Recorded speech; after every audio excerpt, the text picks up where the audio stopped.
Iya benar.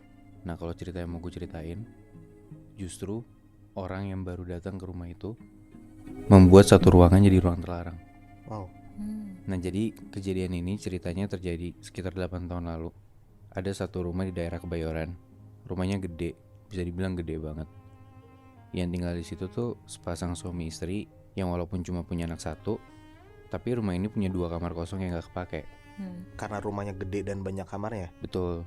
Jadi mereka tuh punya satu rumah gede 2 tingkat, 2 kamar kepake buat suami istri dan anaknya. Terus masih ada 2 kamar lagi kosong. Ya kebayang lalu ya segede apa rumahnya. Dan yang punya rumah ini emang orang yang bisa dibilang kaya banget. Sebut aja namanya Pak Salim gitu ya, keluarga Salim. Oke. Nah Pak Salim dan Bu Salim ini mereka umurnya 30 tahunan dan punya anak satu cewek masih SD. Nah keluarga Salim ini tuh sempet bener-bener susah banget buat dapat pembantu. Kayak udah cari-cari nggak di kamar itu. Dia cuman kayak ngelihat samar-samar di dalam kamar Mbak Titin ini kayak ada bayangan anak kecil. Oh. Nah di situ Pak Salim mikir, oh mungkin dia halu kali ya, kecapean habis ngantor gitu kan. Udah dia lupain aja lah kejadian itu. Nah minggu depannya Pak Salim ini dikasih tahu sama istrinya. Pas istrinya ngelewatin kamar Mbak Titin itu, istrinya ngelihat dari balik gorden vitrase itu ada bayangan gede berdiri di dalam kamar Mbak Titin. Padahal di situ kondisinya Mbak Titin lagi di dapur nyuci piring. Kayak siapa kan yang di dalam kamar itu gitu kan. Salim yang mikirnya minggu lalu tuh dia halu, gara-gara ngedengar istrinya ngomong kayak gitu jadi bimbang nih. Yang dia lihat tuh sebenarnya beneran atau enggak sih si bayangan anak kecil yang minggu lalu dia lihat. Si Pak Salim mikir kayak itu siapa, apa emang Mbak Titin nyelundupin keluarganya gitu kan. Bingung juga padahal kan setahu dia juga Mbak Titin janda gitu kan. Ya Pak Salim mikir takutnya keluarga dia mau diapa-apain sama Mbak Titin, takut gimana-gimana, parno aja dia. Ya maksudnya kalau misalnya mau bawa keluarga juga kenapa nggak ngomong aja dari awal gitu kan, bisa diobrolin, gak usah sembunyi-sembunyi gitu loh. Nah besokannya si istrinya Pak Salim ini, si Bu Salim itu panik gara-gara anaknya ini nggak ada di kamarnya. Dicariin keliling satu rumah tuh nggak ada, dipanggil-panggilin juga nggak nyaut. Itu sore-sore tuh si istrinya Pak Salim keluar rumah, dia ke halaman depan, dia nanya ke Mbak Titin yang lagi nyiram halaman. Ditanya kemana anaknya, Mbak Titin juga nggak tahu. Dicari-cari tuh bareng nggak ada juga.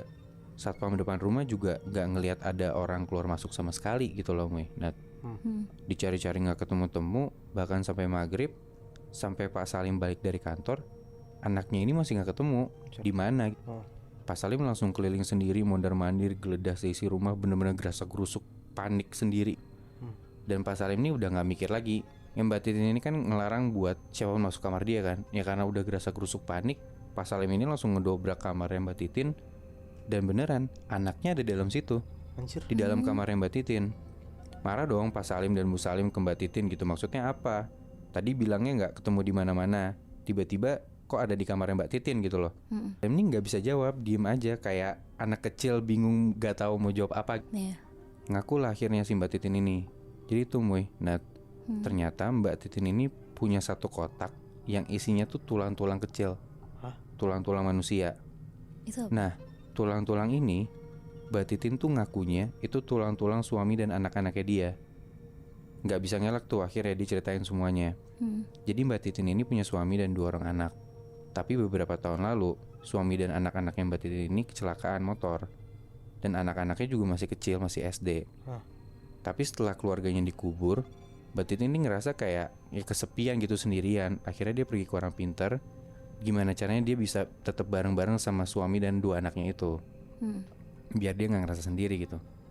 Orang pintar ini nyuruh buat si Mbak Titin ini ngegali kuburan anak-anak dan suaminya, diambil tulang-tulang jarinya, dan disimpan dalam satu kotak. Yang nantinya setiap malam Jumat Mbak Titin harus mandiin tulang dan kotak-kotaknya ini biar keluarga itu dalam tanda kutip tetap bisa hidup gitu bareng Mbak Titin. Ya sebenarnya nggak akan ganggu gimana-gimana juga ke keluarga Pak Salim kan.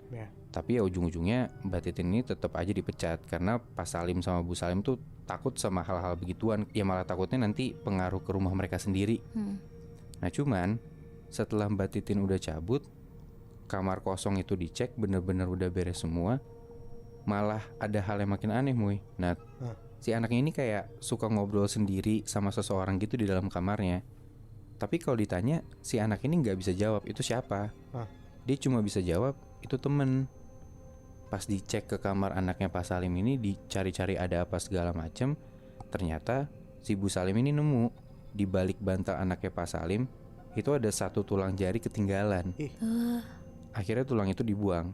Ya setelah tulang itu dibuang, untungnya nggak pernah ada kejadian aneh-aneh lagi sih di rumahnya Pak Salim. Jadi akhirnya kamar yang bekas dipakai Mbak Titin itu udah nggak pernah dipakai lagi dan akhirnya dikunci aja. Jadi kalau misalnya ada orang yang mau nginep di rumah Pak Salim, dipakai tuh ruangan yang satu lagi yang emang kosong gitu.